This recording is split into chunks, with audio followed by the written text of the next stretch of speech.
사실 공부를 안 하고 싶은 학생은 있지만 공부를 못 하고 싶은 학생은 없습니다. 그렇지만 공부를 잘하기 위해서는 사실 공부를 잘하고 싶은 마음이 있어야 되고요. 그렇죠? 그 다음에 공부를 열심히 하고 싶은 마음도 있어야 됩니다. 그 다음에는 공부를 무작정 많이 한다고 해서 되는 것은 아니고요. 공부를 할 수 있는 방법을 아는 것이 상당히 중요합니다. 그래서 공부를 잘하고 싶지만 공부를 안 하고 싶은 학생들에게 공부를 잘하고 싶은 마음을 가질 수 있도록 공부의 방법을 가르쳐 주고자 하는 프로그램입니다. 이 자기주도적 학습 프로그램이라는 것은 기본적으로는 이름에서 알 수 있듯이 능동적으로 무엇인가를 자기가 찾아가면서 공부를 하는 학생을 말합니다. 즉, 예를 들어서 내가 책을 보는데 그냥 아무 생각 없이 책을 읽을 것인가, 혹은 학교에서 수업을 듣는데 아무 생각 없이 그냥 선생님의 말을 들을 것인가, 혹은 시험 공부를 하는데 그냥 내가 어떤 연습지에다가 그냥 무작정 쓰면서 공부를 할 것인가, 이런 것들이 이제 전략을 사용하면서 똑같은 시간을 공부를 하더라도 전략을 사용하면서 하는 학생들과 그렇지 않은 학생들이 보이는 차이가 사실은 그 학업 성취도라는 측면에서 봤을 때 큰 차이를 나타낸다는 것입니다.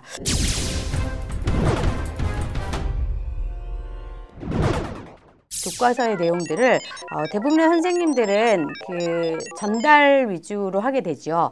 이 전달 위주로 하게 된다는 것은 무엇이냐면 소위 얘기하는 진도를 빼는 것입니다. 그 교육청이나 교과부에서 제시한 이 3월에는 어떠한 내용을 가르쳐야 하고 4월, 5월, 6월 이렇게 쭉 그 9개월이라는 시간 동안 학생들에게 가르쳐야 할 내용이 있습니다. 이때 우리가 얼만큼 학습자를 고려해서 가르치는가, 즉 학생들을 얼마나 생각하는가, 이것이 더 잘 가르치기 위한 중요한 포인트가 되는 것입니다. 그래서 학습자를 잘 안다는 것은 상당히 중요한 일인데요.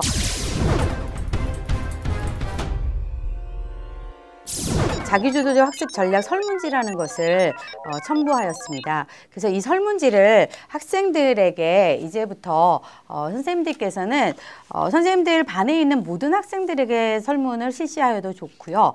혹시 학생들 중에서 굉장히 공부하는 시간에 비해서 공부에 능률이 오르지 않는 학생이라든지 이런 학생들에게 자기주도적 학습 전략 설문지를 통해서 그 학생들이 어떠한 전략은 사용하고 있으며 현재, 혹은 어떠한 전략들은 사용하지 않고 있으며 혹은 그 학생들이 생각할 때는 이러한 전략들은 사용하고 있는 것 같은데 선생님이 관찰해 보았을 때는 이것을 잘 사용하고 있지 않은 것 같다.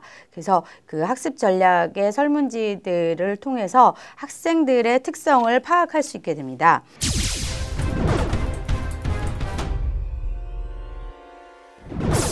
교사는 그 학생들이 잘 개념을 이해할 수 있도록 가르치는 것이 중요합니다. 그런데 대부분의 교사는 그 자기가 가지고 있는 수준에서, 선생님들의 수준에서 개념을 설명하게 됩니다. 이때에 많은 설명들을 뛰어넘거나 그냥 잘 명백하게 설명해 주지 못할 경우가 있죠. 그렇기 때문에 명시적이라는 것은 학생의 입장에서 생각해 볼 때에 명시적이어야 합니다. 선생님들이 야, 넌 이렇게 내가 자세히 설명을 해줬는데 이것도 모르냐? 이렇게 얘기할 경우가 많이 있습니다. 그런데 학생들은 모릅니다. 모른다는 사실을 인정해 주셨으면 좋겠습니다. 그래서 모른다는 사실을 인정해 주시고 학생의 입장에서 명시적으로 보여주는 것이 결국은 중요합니다. 이때 교사는 다감계 교수 모델링을 사용할 수 있겠죠.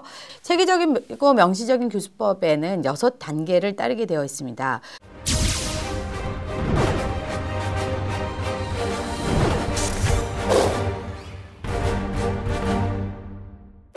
여러분들 계획표를 사용해요? 네. 아니에요. 안 해요? 안 할 친구들 이거 방학 계획표 안 썼어? 네, 안 세웠어? 이런 동그란 거예요? 별로 안 돼서 안 썼어요. 이 계획표 세우기를 통해서요, 시간 관리를 잘할 수 있죠.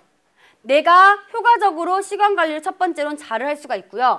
두 번째로는 숙제 안 까먹겠죠. 계획표에 적으니까 숙제도 안 까먹고 수행평가 보는 날, 시험 보는 날, 이것들 중요한 일들, 또 친구 생일, 얘도 중요하잖아요. 친구 생일날 어때? 놀아야 되죠.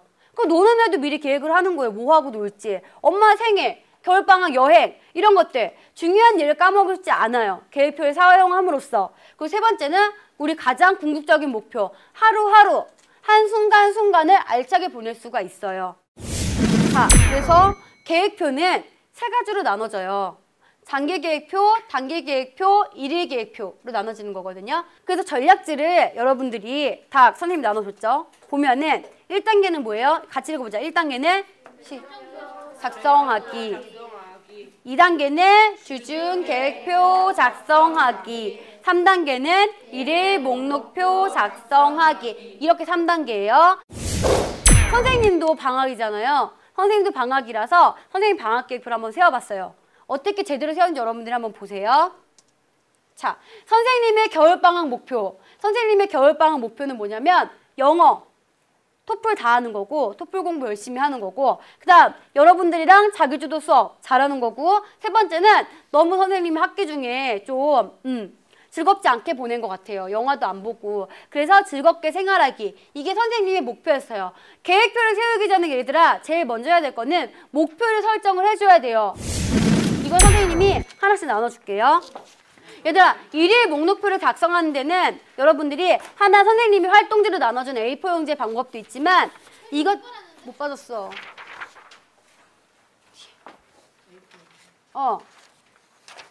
이것처럼 얘도 하나의 셀프 다이어리예요. 그래서 일일 목록표를 여기다가 작성을 해주는데 얘도 마찬가지예요. 선생님이 활동지에 나눠준 일일 목록표도 내가 해야 할 일이 있고 그쵸? 해야 할 일을 목록으로 적고 또 거기다가 뭐가 중요한지 긴급한지 표시를 해주는 거고 얘 같은 경우는 지금 얘도 하나의 셀프 다이어리인데 매일매일 여기 한번 봐보세요. 한 칸을 봐봐.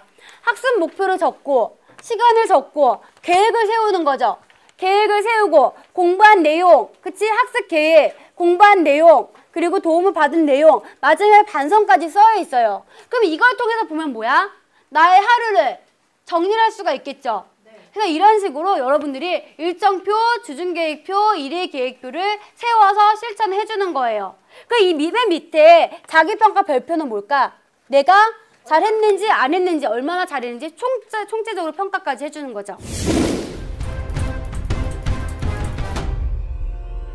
자, 노트 필기를 하는 친구. 하다가 말았어. 왜 하다가 말았어요, 세연이는? 귀찮아서? 선생님이 말을 한 거를 너희가 필기를 안 하면 어떻게 될까? 그냥 일시적으로 그냥 그렇구나 이렇게 넘어가는. 그냥 그렇구나 하고 그냥 넘어가게 돼요. 그냥 그렇구나 라고 넘어가게 되면 그럼 그게 뭐야? 우리 첫 시간에 했었던 학습이 일어난 거예요? 안 일어난 거예요? 안 일어난 거죠. 그럼 필기를 해야 되는 게 우리 수업 시간에 배운 내용을 다 기억을 못하기 때문에 필기를 해야 돼요.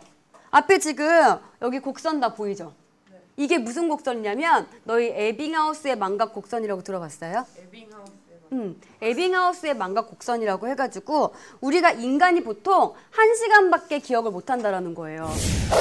근데 이 노트 필기 방법이 다 다르지만 분명히 효과적인 노트 필기 방법이 있어요. 어떠한 경우는 우리가 열심히 적지만 정말 너무 산만해서 보지 못하는 경우도 있고 노트를 그냥 내 정말 참고서로 쓰는 경우도 있고 학생들마다 노트 필기 방법이 다른데 이런 노트 필기 방법에도 어떠한 하나의 방법이 있어요. 그래서 이제 우리가 그 노트 필기를 도와주는 효과적인 노트 필기를 하게 도와주는 방법에 대해서 배울 거예요. 걔가 뭐냐면 코넬 메서드라고 해요. 코넬 노트라고. 노트가 이렇게 나눠지는 거예요. 우리가 오늘 전략에 따라서 노트 필기를 이렇게 노트를 나눠서 같이 공부를 할 건데 코넬 노트에서 나오는 노트는 이렇게 나눠져요. 가장 위에 칸, 학습 목표가 쓰여져 있는 위에 칸, 그리고 핵심 내용을 정리하는 왼쪽 칸, 또 오른쪽 수업 내용 정리 칸, 요약하는 칸까지 우리가 노트를 어떻게 되는 거야? 구조화를 시키는 거예요. 지연이 걸 보면은 글을 읽을 때부터 어떻게 했어요? 줄을 쳐줬어. 중요하다고 생각하는 내용에다가 줄도 쳐주고 네모 박스도 해줬죠.